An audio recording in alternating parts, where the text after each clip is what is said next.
Hello and welcome to a 5-minute reflection, which might go for 8 minutes or 9 minutes, I don't know. And we're live streaming, which is really always very scary because I'm never quite sure what I'm going to say. Before we start today, my producer Carlos told me I have to remember to ask you all to please subscribe to all our different platforms, YouTube, Facebook, Instagram, all of them, because we need you. We need you to be part of what we're doing in order to grow our community and to hopefully do some things to help everybody in the community with a disability. Also, you might notice we've got our new logo. We've been chopping and changing a bit, but I think this is the one we're going to be sticking with. And thank you to Paul for that logo. We'll see if you like it. Let us know by emailing us at admin@accessibleglobe.tv if you can.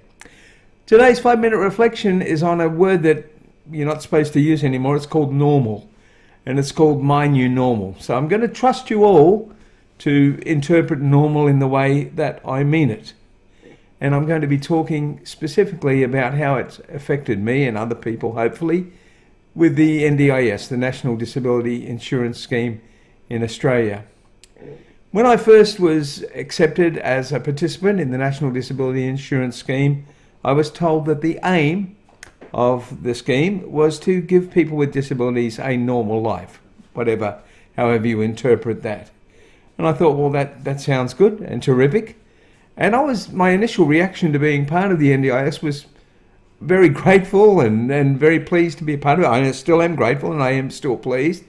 And it was a sense of not knowing what to expect. At the beginning of that plan, and while we were formulating it, I was asked to put forward some ideas of what I would like to achieve in my life. And of course, the main one was, apart from world peace, but I'm not a beauty pageant person, was to do this media stuff for Accessible Globe TV. And the other one was to do some work with assistance dogs. And I sort of listed these aims, not really expecting to be able to do much with them and not really understanding how the NDIS was formulated to hopefully work. So I put them down and then I thought, yes, we'll start them. And of course the barriers to these aims were mostly twofold. The first one was monetary, of course, and they do give you some support money-wise to achieve these goals.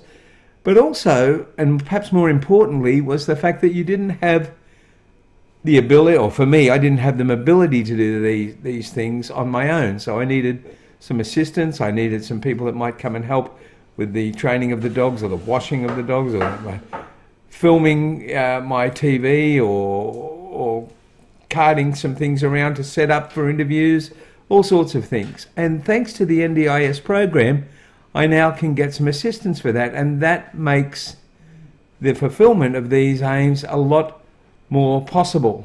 And this was a great thing, and I probably didn't expect it, and I thought, wow, I'm very grateful, and this is as good as it gets. The other day I had my first meeting with my support coordinator, and as I understand it, the support coordinator, one of their jobs is to link me up with people that can help me in my life, make my life easier, and to help me achieve these goals. And she said to me, if I can link you up with the right people to help you, we can help you achieve these goals.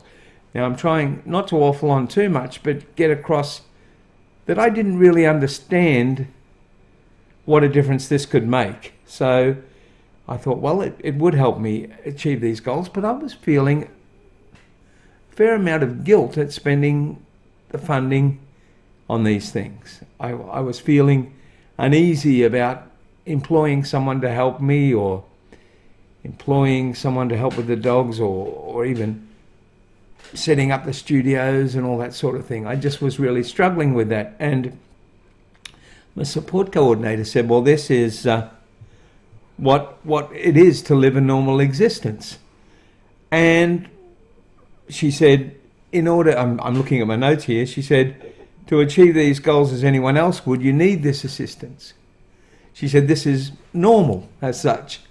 And that is probably when I realized that what other people see as normal, I was not seeing as normal. My definition of normal had changed. I'd allowed myself to think none of these things were possible, so therefore I blanked them out of my world, blanked them out of my existence, and didn't even think of them as achievable. So my normal was not what she was saying was that of the regular person's normal life. And then I thought, well, if that's true, maybe I can spend some of these funds, and maybe if I do, I can actually achieve some goals that I could have achieved if I didn't have this mobility impairment or this disability. And that, after all, is the aim of the National Disability Insurance Scheme. So I guess the idea of this little blurb is to encourage people who are on the National Disability Insurance Scheme to embrace the scheme and to think about what it can do for you, what it can do for them, and how it can change their life, and perhaps to not go through the feelings of guilt that I did of like I'm wasting money, or I'm wasting taxpayers' money, or whatever, or I don't deserve this, and say, look, this is really the aim of the National Disability Insurance Scheme, to allow me to live the same life as everybody else. And by getting these supports in the community and within the work environment, all of a sudden I'm excited. I'm really excited about what I can achieve and all the things that I could do that I'd probably somewhat given up on doing. So for me, it's called my new normal, and I hope other people out there can get a new normal for themselves as well.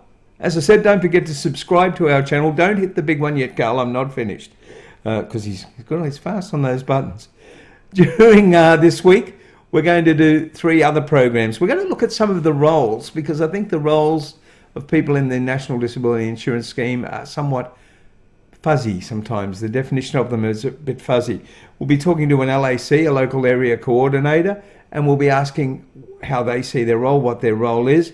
We'll be talking to a support coordinator, which are much harder to get, and what their role is. And trust me, I didn't think I needed a support coordinator until I had one, and it was that lady who showed me that with the right contacts I could do an awful lot more. So very, very helpful for me. And we'll also be talking to an occupational therapist, an OT, to talk about their role. That's our aims for next week on The Spin and 5-Minute Reflections. So thank you for listening today. And don't forget, Carl, you can push that button now. Subscribe to all our stuff. Hope we like the new logo. Here's a look at the old one, just in case you've forgotten. I think he's going for the button. He's looking for it.